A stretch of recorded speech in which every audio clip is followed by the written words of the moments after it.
Hello guys, welcome to my channel. आपका स्वागत है मेरे चैनल पे। मैं गरिमा श्री और आज के लेक्चर में हम टूल्स ऑफ रिसर्च का ऑब्जर्वेशन मेथड पढ़ेंगे। तो देखिए, अनुसंधान प्रक्रिया की एक और महत्वपूर्ण कड़ी अनुसंधान सामग्री का संग्रह है। अनुसंधान के उद्देश्यों की पूर्ति एवं परिकल्पनाओं का परीक्षण उपयुक्त एवं संबंधित सूचनाओं एवं सामग्री के विश्लेषण पर निर्भर करता है। प्रत्येक अनुसंधान में ऐसे कितनी ही ऐसी परिस्थितियां एवं घटनाएं समाहित रहती हैं जिनके विषय में विभिन्न प्रकार की जानकारी प्राप्त करना, उनका मापन करना एवं मूल्यांकन करना अनिवार्य होता है।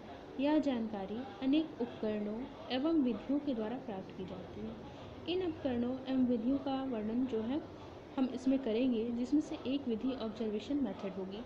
तो चलिए स्टार्ट करते हैं कि प्रेक्षण विधि जो होती है, हमारी जो ऑब्जर्वेशन मेथड होता है, वो वातावरण एवं विश्व के बारे में जानकारी प्राप्त करने का एक प्रमुख साधन है, जिसका प्रत्येक व्यक्ति अनिवार्य रूप से प्रयोग करता है। संपूर्ण दृश्य जगत व्यक्ति के लिए प्रेक्षण के माध्यम से ही सार्थक एवं महत्वपूर्ण बनता है। प्रेक्षण व्यक्ति की एक महत्वपूर्ण दैनिक क्रिया है। वह अपने चारों ओर घटित होने वाली घटनाओं को देखता है, समझता है, उनके पारस्परिक संबंधों के विषय में निष्कर्ष निकालता है, उनका मूल्यांकन करके उन्हें अच्छा, बुरा, छोटा, बड़ा, लाभकारी, हानिकारक, उपयोगी, अनुपयोगी आदि अनेक श्रेणियों में विभाजित करता है और इस प्रकार निरंतर अपने ज्ञान क्षेत्र का विकास करता है। अनुसंधान में इस प्रक्रिया का आरंभ से विशिष्ट महत्व रहा है। आज भी प्रेक्षण अनुसंधान की एक विशिष्ट विधि मानी जाती है। सभी विज्ञान क्षेत्रों में किसी न किसी स्तर पर अनुसंधान हेतु प्रेक्षण का प्रयोग होता है। समाजशास्त्र के अध्ययनों, जीवन वृत्तात्मक अध्ययनों, ऐतिहासिक एवं वर्णनात्मक अध्ययनों, विशेष रूप से अन्वेषणात्मक अध्ययनों में पर्यवेक्षण का बहुत अधिक महत्व रहा है। कई प्रकार की शोध सामग्री का संग्रह सीधे प्रेक्षण के आधार पर किया जा सकता है।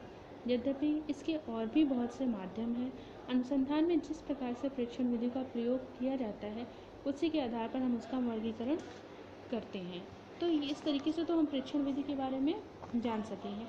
लेकिन अगर इसको और एक्सप्लेनेशन की बात करें और ज़्यादा इसकी व्याख्या की बात करें, तो हम इस तरीके से भी इसको देख सकते हैं कि आंकड़ों या प्रदत्त संग्रह की प्रविधियाँ के रूप में प्रेक्षण सर्वाधिक पुरातन तथा आधुनिक शोध विधि है।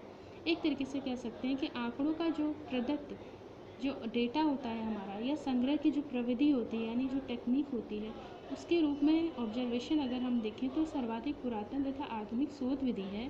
प्रेक्षण विधि एक ऐसी विधि है जिसमें शोधकर्ता व्यक्ति के व्यवहारों तथा घटनाओं के दृश्य एवं श्रव्य पक्षों को क्रमबद्ध ढंग से देख सुनकर उसका रिकॉर्ड तैयार करता है। प्रेक्षण विधि द्वारा आंकड़े संग्रह करते समय शोधकर्ता यह प्रत्यक्षण करता है कि लोग क्या कर रहे हैं और क्या कर रहे हैं और क्या कह रहे हैं, तथा वह जो भी कुछ देखता एवं सुनता है उसे रिकॉर्ड कर लेता है, जिसका बाद में सांख्यिकीय विश्लेषण कर एक निश्चित निष्कर्ष पर पहुंचता है। विभिन्न शोध वैज्ञानिकों ने प्रेक्षण विधि को भिन्न भिन्न ढंग से परिभाषित किया है। यद्यपि इन वैज्ञानिकों द्वारा बतलाए गए अर्थ में थोड़ी भिन्नता है, फिर भी प्रेक्षण का एक मान्य एवं संतोषजनक परिभाषा हम इस प्रकार दे सकते हैं। प्रेक्षण ऑब्जर्वेशन प्रदत्त या आंकड़े डेटा संग्रह के रूप में एक ऐसी विधि को कहा जाता है जिसके द्वारा विशिष्ट प्रकार की परिस्थितियों में प्राणियों से संबंधित उन व्यवहारों का चयन, सिलेक्शन, उत्तेजन, स्टिमुलेशन, अभिलेखन, रिकॉर्डिंग एवं कूट संकेतन, कोडिंग किया जाता है, जो शोध के उद्देश्यों से संगत होते हैं। यदि इस परिभाषा का हम विश्लेषण करें तो हमें प्रेक्षण विधि के स्वरूप के बारे में निम्नलिखित तथ्य प्राप्त होते हैं। प्रेक्षण विधि में प्राणियों के व्यवहारों का अध्ययन विशिष्ट परिस्थितियों में किया जाता है। यहाँ विशिष्ट परिस्थिति का एक खास अर्थ यह है कि प्रेक्षण विधि का उपयोग विशेषता उन स्थानों या परिस्थितियों में किया जाता है जहाँ प्रेक्षण किए जाने वाले प्राणी अपना अधिकांश समय स्वाभाविक रूप से व्यतीत करते हैं, अथवा जो परिस्थितियाँ उनके लिए परिचित एवं स्वाभाविक हैं उसमें वे अपना समय व्यतीत करते हैं। प्रेक्षण विधि में प्रेक्षणकर्ता, ऑब्जर्वर या शोधकर्ता प्राणियों के स्वाभाविक व्यवहारों, यानी उनका जो नेचुरल बिहेवियर के अध्ययन पर बल डालता है। स्वाभाविक व्यवहार को उत्पन्न होने के लिए यह आवश्यक है कि व्यवहार की परिस्थिति भी स्वाभाविक हो, अर्थात एक बिल्कुल ही स्वाभाविक परिस्थिति, नेचुरल एनवायरनमेंट हो, जैसे शिक्षक एक बच्चों का पारस्परिक अंतःक्रिया का यदि अध्ययन किया जाना हो तो यह आवश्यक है कि इनका परीक्षण एक वर्ग या कक्षा में किया जाए या अन्य ऐसी परिस्थितियों में किया जाए जहां शिक्षक एवं छात्र स्वाभाविक रूप से एक दूसरे के साथ अंतःक्रिया करते हों। प्रेक्षण में प्राणियों के व्यवहार का अध्ययन किया जाता है। प्राणियों से मतलब मानव तथा पशु दोनों से होता है। अक्सर छात्र भूल जाते हैं और यह समझ बैठते हैं कि प्रेक्षण में सिर्फ मानव के ही व्यवहारों का अध्ययन किया जाता है। पशु मनोविज्ञान में ऐसे अनेकों अध्ययन किए गए हैं जिसमें शोधकर्ता पशु के व्यवहारों का निरीक्षण कर एक निश्चित निष्कर्ष पर पहुंचे हैं। प्रेक्षण में प्राणियों के व्यवहारों का चयन, सिलेक्शन, उत्तेजन, स्टिमुलेशन, अभिलेखन, रिकॉर्डिंग तथा कूट संकेतन, कोडिंग किया जाता है। इससे स्पष्ट है कि प्रेक्षण यानी ऑब्जर्वेशन में 4 प्रकार की प्रक्रियाएं सम्मिलित होती हैं: चयन, उत्तेजन, अभिलेखन, कूट संकेतन यानी सिलेक्शन, स्टिमुलेशन, रिकॉर्डिंग और कोडिंग। चयन से तात्पर्य यह होता है कि चाहे जिस परिस्थिति में जिसका भी प्रेक्षण क्यों न किया जाए, प्रेक्षणकर्ता प्राणियों द्वारा परिस्थितियों में किए गए अनेकों व्यवहारों में से सिर्फ उन्हीं व्यवहारों का अध्ययन करने के लिए चुन लेता है जो शोध के उद्देश्यों के अनुकूल होते हैं या उद्देश्यों से संगत होते हैं। दूसरी उपक्रिया उत्तेजन स्टिमुलस की है। यहाँ उत्तेजन से तात्पर्य प्रेक्षणकर्ता द्वारा यानी ऑब्जर्वर द्वारा किया जाने वाला एक ऐसा सूक्ष्म एवं परोक्ष हस्तक्षेप से होता है जिससे प्रेक्षण किए जाने वाले व्यवहार में काफ़ी स्पष्टता एवं वस्तुनिष्ठता बढ़ जाती है। तीसरी उपक्रिया अभिलेखन यानी रिकॉर्डिंग की होती है।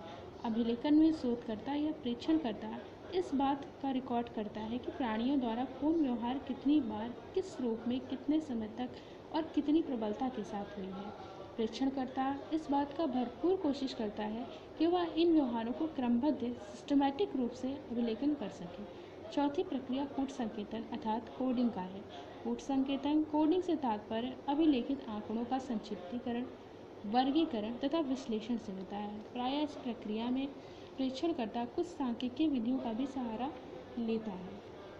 अतः हम कह सकते हैं एक तरीके से कि प्रेक्षण एक ऐसी वैज्ञानिक विधि है जिसमें प्रेक्षणकर्ता प्राणियों के व्यवहारों का प्रेक्षण एक विशिष्ट परिस्थिति में करके उनसे प्राप्त आंकड़ों का विश्लेषण कर निश्चित निष्कर्ष पर पहुंचता है। प्रेक्षण करते समय प्रेक्षणकर्ता कभी कभी किसी यंत्र या उपकरणों का भी सहारा लेता है। छात्रों के मन में यह भ्रम नहीं होना चाहिए कि प्रेक्षणकर्ता सारी प्रक्रियाएं स्वयं करता है और किसी प्रकार के यंत्र का उपकरण का सहारा नहीं लेता है। सच्चाई यह है कि प्रेक्षण की उच्चतम विश्वसनीयता, रिलायबिलिटी, वैधता, वैलिडिटी तथा वस्तुनिष्ठता ऑब्जेक्टिविटी के लिए प्रेक्षण में वैज्ञानिक यंत्रों एवं उपकरणों का प्रयोग आवश्यक है। अतः गाइस, आपने देखा कि ऑब्जर्वेशन मेथड किस तरीके से वर्क करता है और ये क्या होता है, इसमें क्या क्या प्रोसेस हम अपनाते हैं इसको करने के लिए। तो थैंक यू गाइस। अगर आपको मेरी वीडियो अच्छी लगती हो तो प्लीज़ मेरी वीडियो को लाइक एंड शेयर करें। Thank you.